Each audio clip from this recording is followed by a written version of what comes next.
नमस्कार दोस्तों, हम इस वीडियो के अंतर्गत राजस्थान अध्ययन की जो कक्षा 10 की राजस्थान का इतिहास एवं संस्कृति वाली जो पुस्तक है उसका जो अध्याय 2 है, राजस्थान के प्रमुख संत एवं लोक देवता, उसके अभ्यास प्रश्नों को इस वीडियो में करने वाले हैं।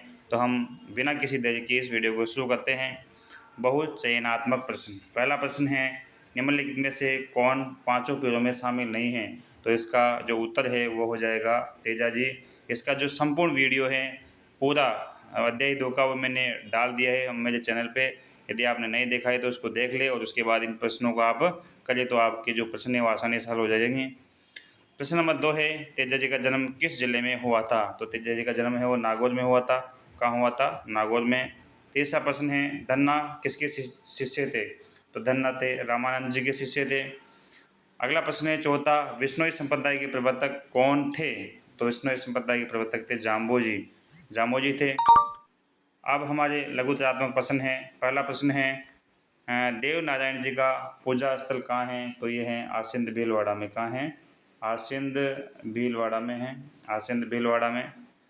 उसके बाद प्रश्न नंबर 2, रामदेव जी के माता पिता का नाम क्या था? तो माता का नाम तो था मेणा दे। क्या नाम था?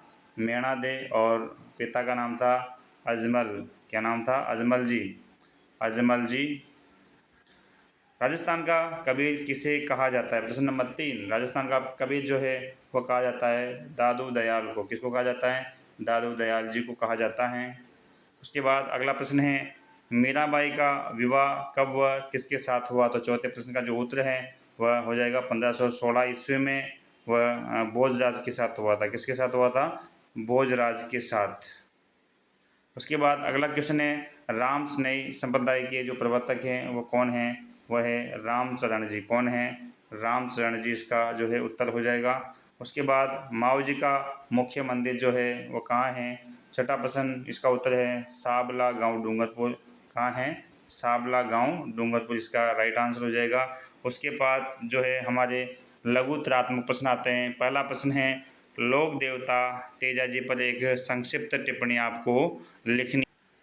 तो आप लोक देवता तेजा जी पर संक्षिप्त टिप्पणी यहाँ से लिख सकते हैं कि वे तेजा जी का जन्म जो है करनाल नागौर में हुआ था। और उसके बाद जो है इसका यहाँ परवरसर नागौर में इनका पशु मेला लगता है। यहाँ तक आप इसका आंसर लिख सकते हैं। उसके बाद जो अगला हमारा प्रश्न है उसको हम देखते हैं। अगला जो क्वेश्चन है वो कौन सा है? प्रश्न नंबर 2 है, संत हरिदास के प्रमुख विचारों का उल्लेख कीजिए। तो प्रश्न 2 में संत हरिदास के प्रमुख विचारों को आपको क्या करना है? उल्लेख करना है। तो इसका उत्तर देखते हैं।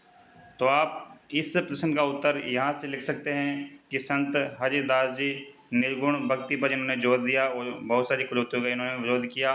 और इन्होंने निरंजन संप्रदाय की स्थापना की और इन्होंने परमात्मा को अलग निरंजन या हरि निरंजन कहा जाता है। संत हरिदास जी के आध्यात्मिक विचार मंत्र प्रकाश एवं हरि पुरुष की वाणी नामक ग्रंथों में संकलित है। यहाँ तक आप इसका उत्तर लिख सकते हैं। अब हम देखते हैं हमारा अगला प्रश्न। अगला प्रश्न है, संत जो कृष्ण भक्त मीरा के जीवन के प्रमुख पहलुओं पर आपको प्रकाश डालना है। तो मीराबाई के बारे में आपको इसमें लिखना है। तो आप जो है मीराबाई के बारे में आप यहाँ से लिखेंगे। आप जो है यहाँ से मीराबाई के बारे में जो है यहाँ से लेकर के यहाँ तक इसका जो जीवन है, जीवन परिचय वो लिख सकते हैं। ठीक है, तो ये इसका उत्तर हो जाएगा।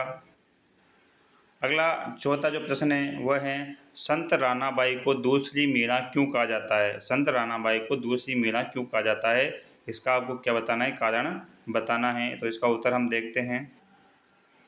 संत रानाबाई को जो है दूसरी मीरा इसलिए कहा जाता है क्योंकि ये जो रानाबाई हैं ये भी जो कृष्ण भक्त थी, कृष्ण की भक्ति करती थी, इसलिए इनको राजस्थान की दूसरी मीरा के नाम से जाना जाता है।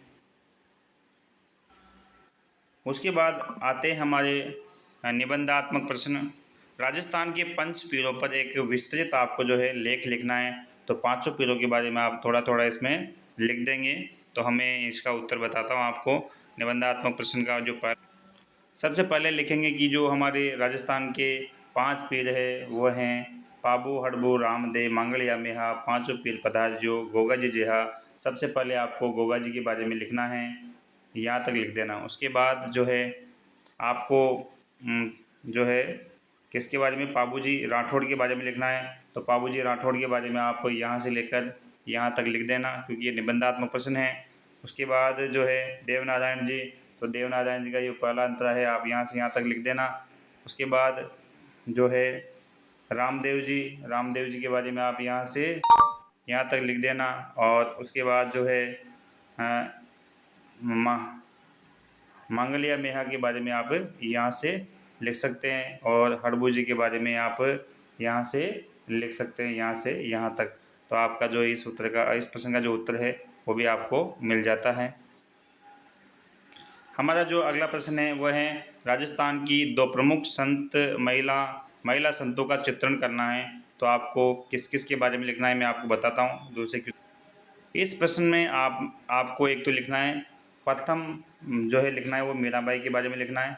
मीराबाई के बारे में यहाँ तक लिख देना है इसका जो है। उसके बाद जो है अगली जो हमारी जो महिला संत है वह है कौन, रानाबाई। कौन है, रानाबाई। तो संत रानाबाई का आप जो है ये पूरा अंतरा इसमें लिख सकते हो, पूरा इसमें आ जाएगा रानाबाई का, पूरा इसमें लिख सकते हो। ये रानाबाई का मैं आपको दिखा देता हूँ पूरा, तो ये इसका उत्तर हो जाएगा। अब हमारा अंतिम और लास्ट जो प्रश्न है निबंधात्मक को तीसरा प्रश्न है, दादू दयाल के जीवन व शिक्षाओं पर प्रकाश डालना है। तो दादू दयाल के बारे में इसमें लिखना है आपको। तो ये जो लास्ट क्वेश्चन है, इस क्वेश्चन का आंसर आप जो है प्रथम तो यहाँ से लिखोगे कि दादू ने ब्रह्म जीव जगत और मोक्ष पर अपने उपदेश सरल भाषा सुदृढ़ भाषा में दिए, और दादू जी की वाणी तथा दादू दादुआ नामक ग्रंथों में दादू के उपदेश जो विचार हैं वो मिलते हैं। दादू कबीर की तरह ही सुधारवादी आचरण और मोक्ष के मूल्यों को मानने वाले थे, तन तत्व की तलाश करने वाले थे। दादू ने कर्मकांड, जाति प्रथा, मूर्ति पूजा, रूढ़िवादिता आदि का घोर विरोध किया। गरीबदास, मिस्किनदास, सुंदरदास, भकना जी, रज्जब, माधवदास आदि इसके प्रमुख शिष्य थे। तो ये इनकी जो है शिक्षाएं हो जाएगी। ठीक है, तो ये आपका जो प्रश्न उत्तर है वो समाप्त होती है। आप सभी को इस वीडियो में बने रहने के लिए बहुत बहुत धन्यवाद। अब अगले वीडियो का नोटिफिकेशन पाने के लिए आप मेरे चैनल को सब्सक्राइब अवश्य कर ले, जिससे कि आपको आने वाले वीडियो का नोटिफिकेशन मिल सके। धन्यवाद।